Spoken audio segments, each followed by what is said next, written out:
میں یہ آیا ہے، بعض نے کہا کہ ان کے بیٹوں کے اوپر چھت گرا، 10 بیٹے تھے، تو یہ 10 بیٹے ایک چھت کے اندر بیٹھی ہوئی تھی، اوپر سے چھت گرا اور 10 کے 10 مر گئے، 7 لڑکے اور 3 لڑکیاں۔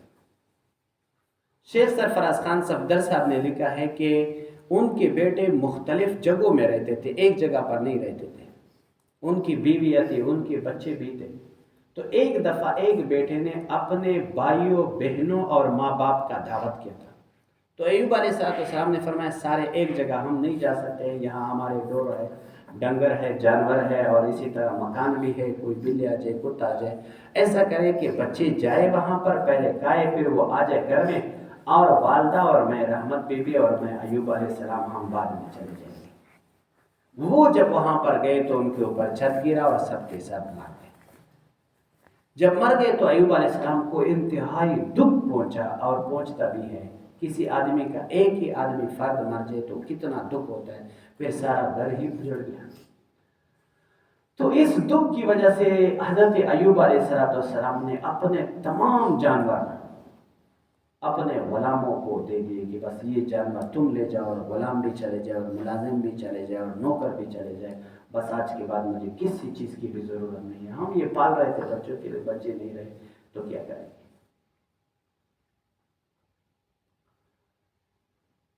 بعض لوگ نے بھی اس سے فائدہ اٹھایا، درمیان میں جانور وغیرہ لے کے گئے، لیکن ایک بھی بکری اس کے پاس نہیں رہی۔ اس وقت تو ایوب علیہ السلام خود صحت مند تھے، لیکن کچھ وقت کے بعد وہ بیمار ہوئے، اور ایسے بیمار ہوئے کہ چلنے پھرنے کے قابل بھی نہیں تھے، بلکہ ان کی بیوی رحمت بی بی وہ دوسرے لوگوں کے گھروں میں کام کرتی کرتی جو کچھ کھانا جمع کرتی تو اپنے شوہر کے پاس لاتی، اور اس سے وہ گزارا چلاتی۔ یوں ہی زندگی گزر رہی تھی۔ ایک دفعہ ایک راستے میں حکیم کھڑے تھے اور لوگوں کو دوائیاں دے رہے تھے بیماروں کے لیے، تو رحمت بی بی وہاں گئے اور کہا میرا شوہر بھی بیمار ہے۔ اس حکیم نے پوچھا آپ کا نام کیا ہے؟ کہا رحمت بی بی۔ شوہر کا نام کیا ہے؟ کہنے لگی ایوب۔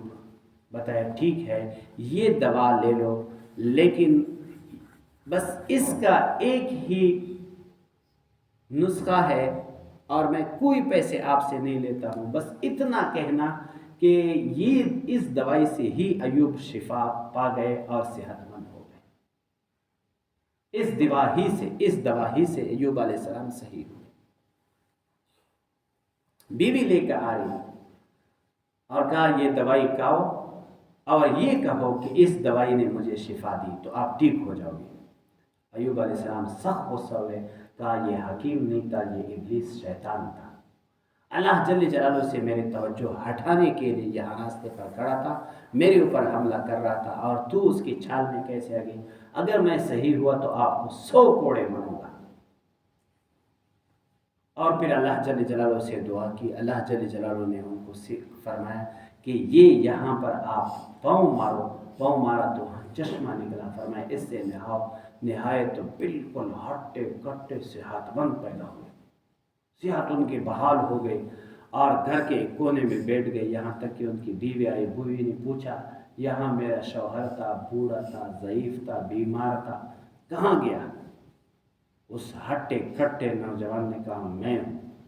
کہا مذاق نہ کرنا، میں کمزور آدمی عورت ہوں، میرا خاوند بیمار ہے، مجھے بہت دکھوں نے گھیرا ہوا ہے، میرے بچے مر چکے ہیں، میں ایک نبی کی بیوی ہوں، ایک عام عورت نہیں ہوں، میرے ساتھ مذاق نہ کرنا۔ اس نے کہا میں کوئی مذاق نہیں کرتا ہوں، وہ ایوب میں ہی ہوں، اللہ جل جلالہ نے مجھے صحت دی۔ تب اللہ جل جلالہ نے اس کو صحت دی۔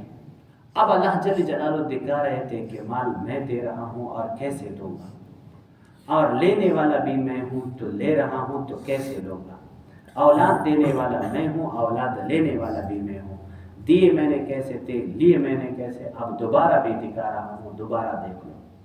اللہ جل جلالہ نے اوپر سے اس کے اوپر سونے کے پتنگے گرا دیے۔ ایوب علیہ السلام ایک ایک پتنگ کو پکڑتے تھے، جیب میں ڈال دیتے۔ اللہ جل جلالہ نے فرمایا ایوب میں نے ان باتوں سے آپ کو مستغنی نہیں کیا تھا۔ فرمایا خدا جب تو دے رہے ہو تو میں کیسے ناشکری کروں، یہ تو آپ کی عطا ہے، یہی وجہ ہے۔ علماء نے لکھا ہے اگر کوئی ایک آدمی آپ کو کچھ دے تو لو، نہ دے تو مانگو کسی سے نہیں، ورنہ قیامت کے دن آپ کے چہرے پر گوشت نہیں ہوگا، ہڈیاں ہوگی، سوال کرنا حرام ہے، نہ مانگو کسی سے۔ اگر کسی نے دیا تو اللہ کی طرف سے ہے، اور بس اللہ نے ہی آپ کی روزی آپ کو بھیج دی ہے۔ فرمایا خدا جب تو دے رہے ہو تو میں کیسے نہ لوں؟ اپنے جیب میں ڈال رہا تھا۔ اللہ نے اس کو اتنا مال دیا کہ انتہا نہیں تھی۔ اور بیٹے اللہ جل جلالہ نے اس کے لیے 2 روایتیں، ایک روایت یہ ہے کہ انہی بیٹوں کو بھی زندہ کیا اللہ جل جلالہ نے جو مر گئے تھے۔ 7 لڑکے اور 3 لڑکیاں مر گئے تھے، سب کے سب کو اللہ جل جلالہ نے اسی وقت ان کے لیے زندہ کر دیا اور ان کو سامنے دیا۔ اور بعض نے کہا نہیں، وہ زندہ نہیں ہوئے، اس کے بجائے ایوب علیہ السلام نوجوان ہوئے، اور نوجوان آدمی کو اللہ جل جلالہ نے 7 لڑکوں کے بجائے 14 لڑکے دیے، اور 3 لڑکیوں کے بجائے 6 لڑکیاں اللہ جل جلالہ نے دی۔ دوبارہ اللہ نے مال دیا اور اولاد بھی دیا۔ فاستجبنا له، ہم نے اس کے لیے قبول کر لیا، فکشفنا، ہم نے ہٹایا، ما به من ضر، جو اس کو تکلیف تھی۔ اب یہ تکلیف کتنے سال کی تھی؟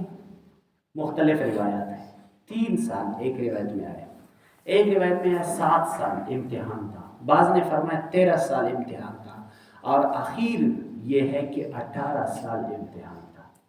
بہرحال 18 سال ہو یا 3 سال ہو، میرے خیال میں ایک دن بھی کوئی برداشت نہیں کرے گا۔ یہ تو ایوب تھے جو صابر تھے، ایک آدمی کا نام ایوب تھا، اور اس کے اوپر مصیبتیں آتی تھی تو خدا سے پکار کرتا، خدا میں وہ ایوب تو نہیں ہوں، اتنا صبر کر سکتا ہوں، میں تو کمزوری آدمی ہوں۔ اور جہاں ایوب آپ کو ملے گا پریشانی ان کے اوپر ہوگی۔